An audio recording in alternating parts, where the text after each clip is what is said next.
naturally. So I didn't know I could scream like that, but I did, and I think I tasted blood at least once.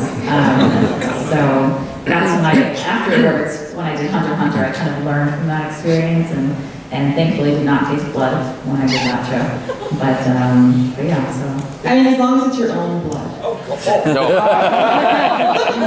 type. Only a new mother talks about, well, at least it's your own. That's who made me say that. What the heck? Oh my gosh. Yeah, but both of those were pretty rough, but you know, I wouldn't change it for the world. I had so much fun doing both of those. It reminds me that, you know, for Hunter x Hunter, although we played in different versions, I mean, the first 10 sessions with Hisoka was just really uncomfortable, and obviously, if you guys are aware of the show, it's hard to play a character that you're really conflicted with, and then you do the work of, this is their story, they're trying to, include difficult parts because there will be change. You know, nothing stays a straight line. Character arcs are peaks and valleys, but the one that hurt the most was Tien in Dragon Ball. Tasting blood, screaming all the time, just a tense clenching of the neck and back, and then you learn, because I think a lot of these experiences are when we're getting to know this and we just want to say yes, we want to do right, and we want to do whatever it takes to achieve what we hope will make us good. And sometimes we aren't taking our best care of ourselves at those stages, so we learn.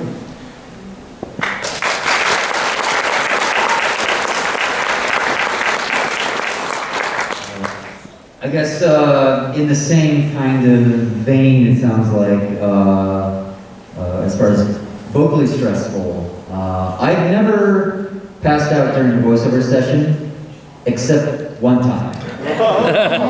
And that was on the Fox lot looping for the Logan feature film, the Wolverine movie. And I don't want to spoil it it's a few years old, so if you haven't seen that, I don't know if you're going to see it now, but I guess just in case, there's a certain character that Wolverine fights throughout the movie who doesn't talk, it's all sounds, and those sounds are dubbed by me, and it's very aggressive, and there's a lot of screaming and just very vicious screams and yells, and there were some very long, very intense fight sequences that we did in basically one shot, and one of those we did two takes, pretty much back to back, and it kicked my ass, and I remember saying, hey, can I take a break? Can I take a pause here? And Jared said, oh yeah, of course. And I'm heading towards the door, and the room goes blurry. And I'm like, oh, this is not good. I might just pass out on the floor now. I managed to get to find a chair, and everything just kind of went red.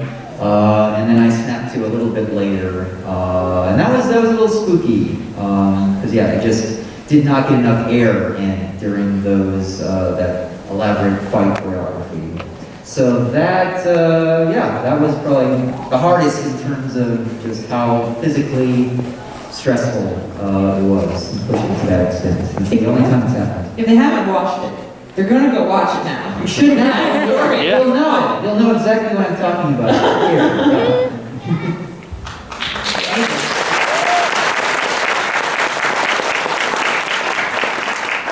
As far as like vocal stress, probably anything involving, I did a lot of battle chatter when I first started out, like Call of Duty games and stuff, and that stuff was really, really tough. As far as like headspace, probably Cowarding Miyazono in Your Line April, or honestly Futaba. I remember just being so terrified because Futaba was very different for me.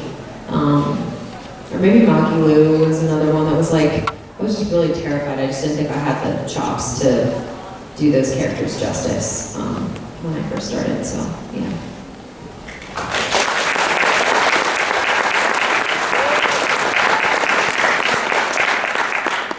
I, again, don't have a time longer for my own silly reason. Perfect. Okay.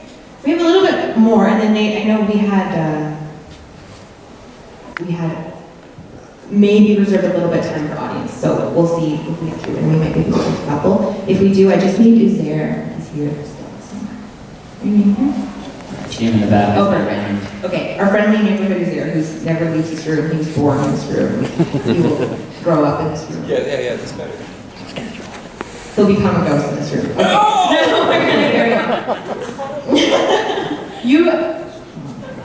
All right. So this we're talking a lot about performance specific, but one thing that we're curious about is applying general life skills or experiences you brought with you before you became a voice actor. So, for example, on Friday, you were mentioning you were interviewing for hostess job right before you got, I know I'll never be the same.